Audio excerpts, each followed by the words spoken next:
आत्मा प्रिय धर्म बंधु, आपके भीतर बैठे परमात्मा को नमन करती हूँ एवं मेरे जीवन में आए हुए समस्त उपकारियों के उपकारों को याद करते हुए उन सभी महान दिव्य आत्माओं के उपकारों के प्रति कृतज्ञता व्यक्त करते हुए वंदन नमन प्रणाम करती हूँ। प्रिय आत्मन,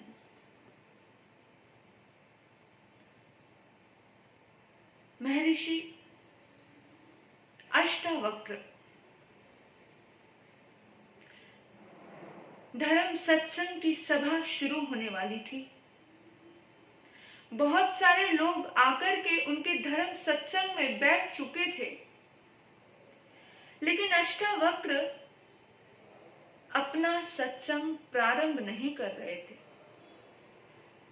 जब अष्टावक्र ने कथा प्रारंभ नहीं की, तब लोगों ने उनसे निवेदन किया कि गुरुदेव, आप कथा प्रारंभ कीजिए। अष्टावक्र ने कहा, राजा जनक नहीं आए, जब वो आएंगे तभी मैं कथा प्रारंभ करूंगा। लोगों को बहुत बुरा लगा। कमाल, इसका मतलब हमारी कोई वैल्यू नहीं। हम इतनी देर से बैठे हैं, हमारा भी तो समय कीमती है। बड़े बड़े सेठ भी थे उसमें। सब कहने लगे कि मतलब वो राजा है, इसका मतलब एक सन्यासी इतना भेदभाव करेगा। और लोगों की आदत होती है, लोग एक पल में जज कर लेते हैं और बड़े से बड़े ऋषि मुनि को भी नहीं छोड़ते हैं, और इसी तरह से टीका टिप्पणी करनी शुरू कर दी। अष्टावक्र कहते हैं, तुम सही मानो या गलत मानो, लेकिन श्रोता तो एक ही है। जब तक वो नहीं आएंगे तब तक मैं कथा प्रारंभ नहीं करूंगा। लोगों का इतना बड़ा मुंह हो गया, गुस्सा आ गया, पर लेकिन फिर भी कुछ बोल नहीं पाया जाता। अंदर अंदर पीछे पीछे बुड़बुड़ होता रहा, खुसफुस चलता रहा। एक दिन जैसे ही राजा जनक आए, आकर के धर्म सभा शुरू हुई। ये नियम हो गया था। अष्टावक्र तब तक इंतजार करते जब तक राजा जनक नहीं आते। राजा जनक आते और कथा प्रारंभ। और कभी कभी तो कोई नहीं आता, लेकिन केवल राजा जनक आ जाते तो भी वो कथा प्रारंभ कर दिया करते थे। आपको भी लग रहा होगा, कमाल की बात है, इतनी भेदभावना एक संत में। लोगों को भी लग रहा था, ऐसा क्यों? एक दिन प्रवचन सभा चल रही थी और प्रवचन सभा के बीच में एक व्यक्ति आया। उसने कहा कि नगरी में आग लग गई, पूरा नगर धू-धू करके जल रहा है, राजमहल जल रहा है, छोटे बड़े ऊंचे नीचे सब घर जल रहे हैं, भयानक आग लगी, सब जल करके राख हो जाए। प्रवचन सभा चल रही थी। उसने बताया जा रहा था कि संसार का नियम है परिवर्तनशील। इस दुनिया में जो आया है वो जाएगा, जो फूल खिला है वो मुरझाएगा, सब कुछ खत्म होने वाला है, होगा, यहां सदा कुछ नहीं रहता। क्यों अभिमान करे प्राणी, थोड़े दिन की जिंदगानी, जो आया सो जाएगा, फूल खिले मुरझाएगा, दुनिया है आनी जानी, थोड़े दिन की जिंदगानी, जो आया वो जाएगा, फूल खिला मुरझाएगा, ये सत्य है, संसार नश्वर है। ये बातें चल रही थी। जैसे ही ये खबर मिली कि आग लग गई तो सारी सभा में भागदौड़ मच गई और अगले 2 मिनट में पूरा पंडाल खाली हो गया। अष्टावक्र कथा करते रहे और राजा जनक कथा सुनते रहे। एक व्यक्ति भी वहां बचा नहीं, केवल और केवल अष्टावक्र और राजा जनक के अलावा। दोबारा जब नगरी में गए, सभी लोगों ने देखा कि ये बात तो अफवाह थी। सभी को लगा हमारा घर, हमारा संसार, हमारे कपड़े, हमारे लत्ते, हमारा परिवार, हमारी दुकान, हमारा माल, सबको लगा सब जाए, सब भागे। लेकिन सबने कहा अरे अरे अफवाह थी, अफवाह थी, अफवाह थी। अभी पांडाल में आए नहीं है, बातचीत चल रही है। सबने कहा राजा जनक नहीं आए। बोला नहीं, राजा जनक तो अभी भी प्रवचन सुन रहे हैं। कमाल की बात है। अष्टावक्र राजा जनक को पूछते हैं कि तुम क्यों नहीं गए? तुम अपने महल को बचाने के लिए क्यों नहीं गए? उस वक्त राजा जनक कहते हैं कि जो मेरा होगा उसे ही तो बचाऊंगा ना, मेरा कोई है ही नहीं, मेरी आत्मा ही बस मेरी है और उसे मैं बचा रहा हूं आपका सत्संग सुनकर के। और जब ये बात, ये प्रश्न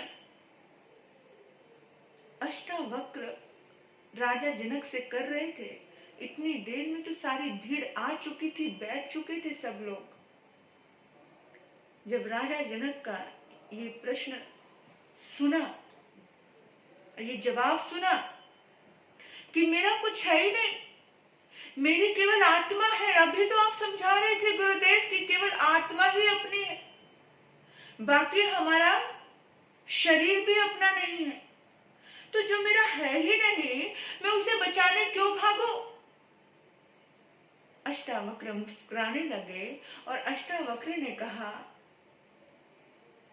कि ऐ श्रोताओं, तुम कहते थे कि ऐसा राजा जनक में क्या है कि उनके आने के बाद ही आप प्रवचन प्रारंभ करते हो, हम भी तो आकर के बैठते हैं। मैं ये कहना चाहता हूं आप सभी को कि सही श्रोता, सच्चा श्रोता केवल एक ही है इस धर्म सभा में, वो है राजा जनक। इसलिए लोगों ने उनको देह में रहते हुए भी विदेही कहा। हम सीता जी को भी बुलाते हैं विदेही। विदेही क्यों बोला? क्योंकि वो उनकी पुत्री थी। राजा जनक को विदेही कहा कि देह होते हुए भी, शरीर में रहते हुए भी, देह में रहते हुए भी देह से अलग थे वो। विचार करना, सभी की आंखें झुक गई, क्योंकि अभी वो कहते ना, प्रत्यक्ष को प्रमाण की क्या आवश्यकता थी। सब देख चुके थे, सब समझ चुके थे कि हमारी श्रद्धा अध्यात्म के प्रति कितनी छोटी है, कितनी बोनी है, कितनी खंडित है। मेरे बंधु, कभी जीवन में ऐसा अवसर आ जाए और कभी आपको लगे कि संत ने उसे जाप बता दिया और मुझे नहीं बताया, संत ने उसे वो मंत्र दे दिया और मुझे नहीं बोला, संत ने उसके साथ इस तरह का बिहेव किया, मेरे साथ नहीं किया, तो अपने अंदर झांक के देख लेना कि राजा जनक के जैसा भाव है तो कोई प्रश्न आएगा ही नहीं, कोई विद्रोह आएगा ही नहीं। और अगर नहीं है तो जो कागज के फूल हैं वो कभी खिल नहीं सकते हैं। याद रखना, रात में सूर्य कभी निकल नहीं सकता है। अपने अंदर झांक के देखना कि तुम कितने पानी में हो। क्या वैसी काबिलियत, क्या गुरु की कृपा पाने की काबिलियत हमारे भीतर में है? क्या हम सच में अध्यात्म से जुड़े हैं या फिर हम फोकी बातें करते जा रहे हैं? ऐसा जीवन हमारा भी हो। संसार में रह करके भी हम संसार से अलग जिए, देह में रह करके भी हम देह से अलग जिए। हाँ, ऐसे जिए जैसे जल के ऊपर नौका, जैसे जल के ऊपर नौका, इस तरह का जीवन जीना है हमको। मेरे बंधु, संसार के सभी कार्य करते थे राजा जनक, हम भी करते हैं, लेकिन उनमें और हम में क्या फर्क था? हम लिप्त हो जाते हैं उसमें और वो लिप्त नहीं थे। इसलिए अष्टावक्र के प्रिय शिष्य थे। किसी का प्रिय होने के लिए बड़ी क्वालिटी लगती है, बहुत सद्गुण लगते हैं। वो सद्गुण हमें अपने भीतर में प्रकट करने हैं। उनकी रानियों के मन में भी संदेह आता था। कमाल है, जब देखो लोग बोलते हैं विदेही विदेही। राजा जनक तो महात्मा की श्रेणियों में आता है। कमाल है, हमारे साथ अच्छे से जीते हैं, सब जीवन जी रहे हैं, गृहस्थी का जीवन जी रहे हैं, लेकिन लोग उनको विदेही बोलते हैं। रानी ने उनसे प्रश्न कर लिया कि महाराजन, आप राजकाज का निर्वाह कर रहे हो, आपके पत्नियां हैं, आपका संसार है, आपका पूरा संसार है, लेकिन फिर भी आपको दुनिया विदेही कहती है, क्यों? तो राजा मुस्कुराए और राजा ने कहा कि थोड़ा समय रुक जाइए, बात करता हूँ। थोड़े ये प्रश्न का समाधान तुम्हें दूंगा, मैं जरूर दूंगा। हफ्ता बीत गया, रानी भूल गई, राजा को याद था। राजा ने कहा कि रानी को मृत्यु दंड है और रानी को बोल देना मेरे से मिलने की जरूरत ना करे। अमुक अमुक समय रानी को मृत्यु दंड दिया जाएगा। और जैसे ही खबर सुनी, रानियों की ताकत नहीं होती थी राजा के आगे बोल लेने की। रानी डर गई, राजा से मिल नहीं सकते, राजा की आज्ञा है, और अगर जबरदस्ती चली गई तो राजद्रोह। गलती क्या है ये समझ नहीं आ रहा, मन मन में बेचैन हो रही है। और इतने में थोड़ी देर बाद राजा जनक आए। राजा जनक ने कहा कि मेरी बहुत इच्छा है कि तुम्हारे साथ तुम्हारे मनपसंद भोजन करूं। 36 प्रकार के पकवान बनाए हैं आज रानी, चलो आकर के भोजन करते हैं। जब भोजन किया जा रहा था, रानी की आंखों में आंसू थे, रानी बहुत बेचैन थी। राजा कहता है, यार खीर क्या गजब की बनी है, बहुत टेस्टी है, रानी खा के देख। ये स्वाद, सब्जी स्वाद है, रोटी टेस्टी, ये टेस्ट, वो टेस्ट बता रही है, लेकिन रानी को कुछ टेस्ट समझ नहीं आ रहा। थोड़ी देर बाद, खाना होने के बाद, भोजन होने के बाद राजा कहते हैं कि रानी कैसा लगा? बोला क्या? अरे भोजन कैसा लगा, सबसे टेस्टी क्या था? बोला कि मुझे तो पता ही नहीं। सच बताऊं राजन, मेरे दिमाग में तो केवल एक ही बात घूम रही है, मौत मौत मौत। मेरे सिर पर सिर्फ मौत मंडरा रही है। मुझे कुछ भी याद नहीं कि मैंने क्या खाया क्या नहीं खाया, मैंने कोई टेस्ट नहीं लिया। अच्छा तुझे नहीं पता इसमें ये इतना टेस्टी था और इसमें नमक नहीं था और इसमें बहुत मीठा था, ये तुझे कुछ नहीं पता? क्या अच्छा था और क्या बुरा था? बोला बिल्कुल नहीं पता, मुझे मालूम ही नहीं पड़ा।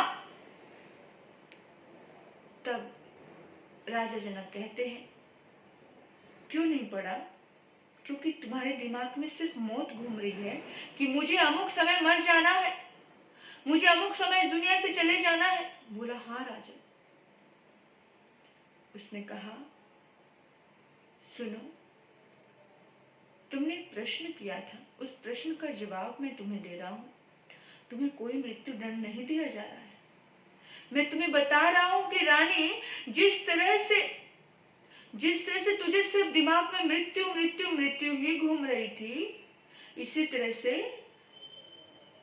दिन के 24 घंटे में जागते सोते कार्य संभालते राजकाज का मेरे दिमाग में प्रतिपल ये घंटी बजती रहती है कि हे आत्मन, तुझे इस दुनिया से जाना है, तुझे कोई भी गलत कार्य नहीं करना है। मैं हर पल सजग रहता हूँ। इस शरीर में रह करके भी मैं शरीर के प्रति आसक्त नहीं हूँ। इन राजमहलों में रह करके भी मैं राजमहलों के प्रति आसक्त नहीं हूँ, क्योंकि मैं प्रतिपल अपने आप को संदेश देता रहता हूँ।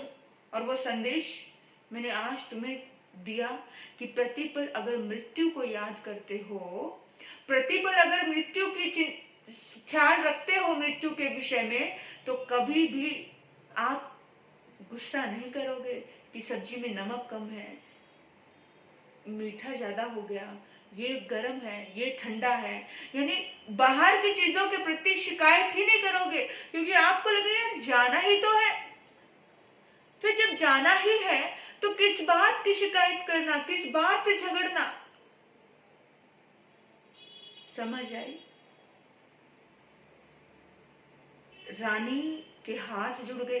क्षमा करना राजन, मैं समझ नहीं पाई थी कि आप सचमुच आप इतने ज्यादा उच्च कोटि की भावना रखते हो।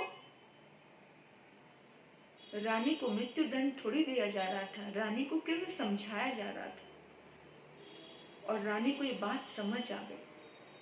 हमें भी ये बात समझनी है और अपने जीवन को वैसा ही बनाना है, जैसे जल के ऊपर नौका, जैसे कीचड़ में कमल, इसी तरह का जैसे कांटों के बीच में घिरा हुआ गुलाब खिलता रहता है, ऐसे ही दर्द में, परेशानियों में भी इंसान अपने आप को खुशबू बिखेरने वाला गुलाब बना सकता है। हमारे ही हाथ में है, हमें ही निर्णय करना है कि हमें किस तरह का बनना है। हम और आप दोनों ही उच्चता के शिखर पर जाएं तो जिंदगी बड़ी आसान हो जाती है। आपने मुझे सुना, आपके भीतर बैठे परमात्मा को नमन करती हूँ। ओम शांति, ओम शांति।